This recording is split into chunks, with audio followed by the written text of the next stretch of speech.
1796 یعنی 1796 انہوں نے اپنے مضمون essay on a new principle for ascertaining the curative power of drugs میں اس اصول کو حتمی طور پر لوگوں کے سامنے ظاہر کیا۔ یہی وجہ ہے کہ 1796 یعنی 1796 کو ہومیوپیتھی کی پیدائش کا سال کہا جاتا ہے۔ اس کے بعد ہومیوپیتھی کی بنیاد اس لاطینی جملے اور مرکزی اصول پر رکھی گئی کہ اس کے مثل کا علاج بے مثل سے کیجیے۔ یہ قانون جو ہپوکریٹس کے زمانے سے موجود ہے، جنہیں بابائے طب کہا جاتا ہے، ہانیمن نے اس قانون کو فروغ دیا کہ کسی مرض میں جو دوا دی جاتی ہے وہ جسم میں جا کر ایک مصنوعی مرض پیدا کرتی ہے اور اصل مرض کو جسم سے باہر پھینکتی ہے۔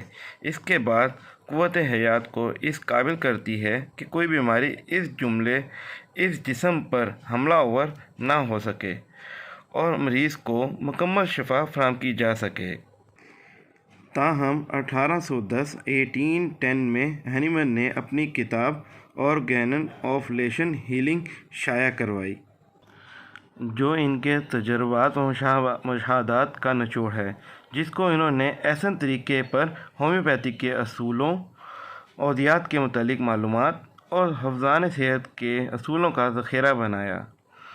1811 یعنی 1811 میں ڈاکٹر ہانیمن لیپزگ پہنچے اور لیکچرشپ اختیار کی۔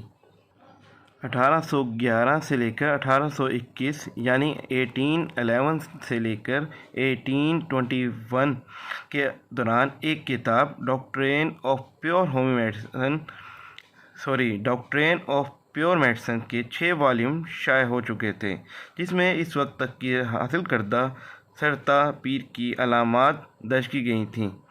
ہانیمن نے دریافت کیا کہ بعض ایسی اشیاء جو اپنی اصل حالت میں ہوتی ہیں، ان کو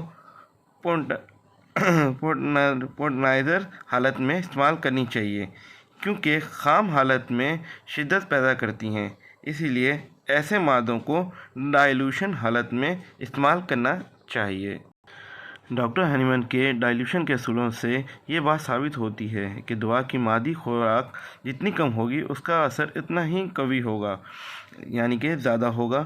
چونکہ ہومیوپیتھک میں ادویات کو خام حالت یعنی خام کیو شدہ حالت میں استعمال کیا جاتا ہے، اس لیے اس کا ایک خاص طریقہ کار ہے جس کو ہم پوٹنٹائزیشنز بھی کہتے ہیں، یعنی پوٹنسی ٹائپ کے جسے ہم الفاظ یوز کرتے ہیں وہ بھی کہا جاتا ہے، جہاں ادویاتی مادوں کو بالتدریج کم کرتے ہوئے اس کی شفا یابی کی صلاحیت کو اجاگر کیا جاتا ہے۔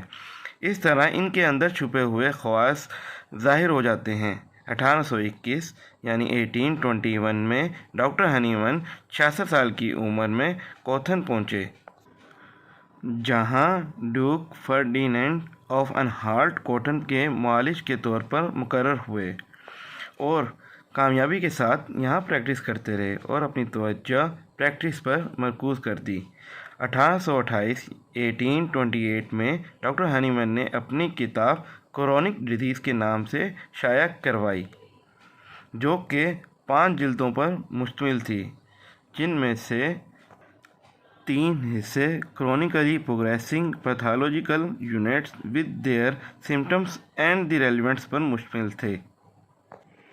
10 مئی 1829 یعنی 10 مئی 1829 کو کوٹلینڈ میں ایک فنکشن منعقد ہوا۔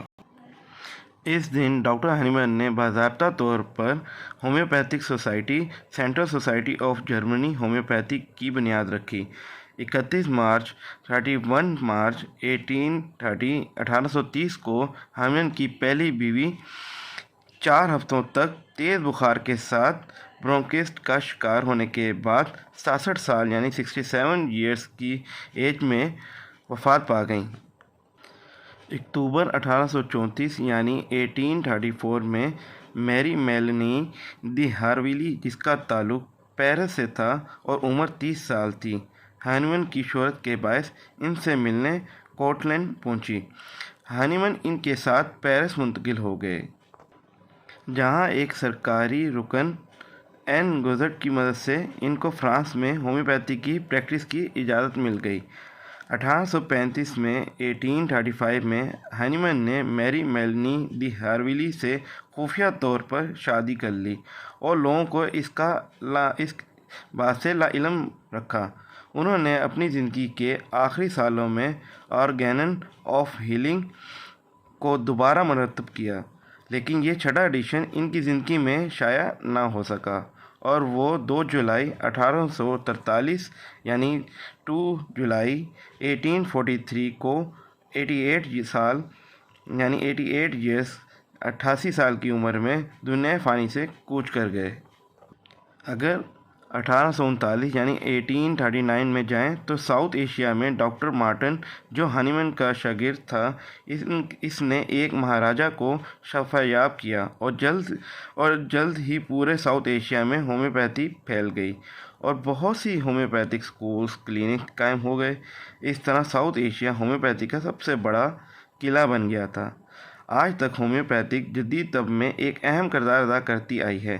ہومیوپیتھی کے حوالے سے تحقیقات اور دریافت آج بھی بہت اہمیت کی حامل ہیں اور وقت کے ساتھ ساتھ اس میں مزید کوششیں جاری و ساری ہیں۔ بیشتر اسکول اور ہومیوپیتھی کے دوسرے فارم اس کی ترقی کی راہ میں بھرپور محنت سے ہانیمن کے نظریات کی ترجمانی کر رہے ہیں۔ جیسا کہ ہانیمن نے کہا تھا کہ میری تقلید کرو، مگر تقلید میرے بتائے ہوئے اصولوں کے مطابق کرو۔ جی جناب، یہ تھی ڈاکٹر ہانیمن کی پوری بایوگرافی اور ہسٹری، اور انہیں ہی ہومیوپیتھی کا بانی کہا جاتا ہے۔ ہومیوپیتھی ایک طریقہ ایسا ہے جس میں اکثر آپ لوگوں نے سنا ہوگا کہ یہ وہ طریقہ ہے جس میں آپ اگر کوئی ایسی میڈیسن یا کوئی ایسا طریقہ علاج ہو جس سے آپ کو لگے کہ یہ نقصان ہے، تو ایسا نہیں ہے۔ ہومیوپیتھی ایک بیزر، اور ہومیوپیتھی کا سب سے مین جو ہے کہ اس کا اگر فائدہ آپ کو نہیں بھی ہو رہا تو کم از کم نقصان نہیں ہے۔ اگر آپ کو ہماری ویڈیو اچھی لگی ہے اور ڈاکٹر ہانیمن کے بعد اگر آپ اور بھی ڈاکٹرز جو ہومیوپیتھی کی بنیاد میں شامل تھے، جیسے کہ ڈاکٹر ولیم شیسلر ہو گئے، ڈاکٹر ولمر شوابے ہو گئے، ان کے بارے میں جاننا چاہتے ہیں تو پلیز ہمارا چینل سبسکرائب کریں۔ ہومیوپیتھک ریمیڈیز پر جو کہ چینل کا نام ہے، اس کو سبسکرائب کریں، بیل آئیکن کو دبائیں اور تاکہ آنے والی نوٹیفیکیشن آپ تک پہنچ سکیں۔ جزاک اللہ۔